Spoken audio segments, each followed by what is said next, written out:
السلام عليكم ورحمة الله وبركاته متابعينا الكرام، أسعد الله أوقاتكم بكل خير. تنبيه أمني عاجل: حذرت المديرية العامة للأمن نظم المعلومات عبر مركز اليقظة والرصد والتصدي للهجمات المعلوماتية من خروقات أمنية استهدفت حسابات مستخدمي خدمات جوجل، وداعية إلى تعزيز إجراءات الحماية وتوخي الحذر من محاولات التصيد الاحتيالي.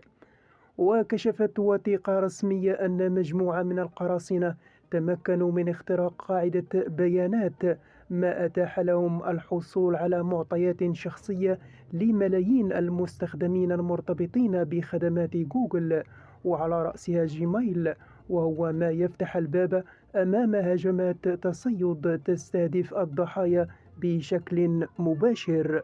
وأفادت الوثيقة بأن بعض مستخدمي جيميل توصلوا بالفعل برسائل إلكترونية أو تلقوا مكالمات هاتفية من أشخاص ينتحلون صفة موظفي شركة جوجل، بدعوى وجود فرق أو خرق أمني في حساباتهم، وذلك في محاولة لإيقاع بهم والحصول على معلومات حساسة.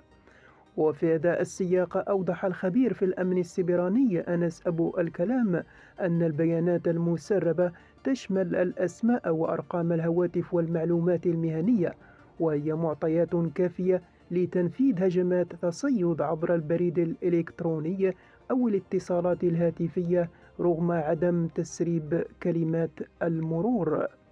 وشدد الخبير على ضرورة تجنب فتح الروابط المشبوهة والتأكد من صحة المواقع قبل تسجيل الدخول، مع تفعيل آلية التحقق بخطوتين لمزيد من الأمان، إضافة إلى مراقبة أي نشاط غير مألوف داخل إعدادات الحساب. كما أوصى بضرورة تغيير كلمات المرور بالنظام وعدم استخدام كلمة السر واحدة لأكثر من حساب، محذرا من المكالمات الاحتيالية التي ينتحل أصحابها صفة شركات رسمية.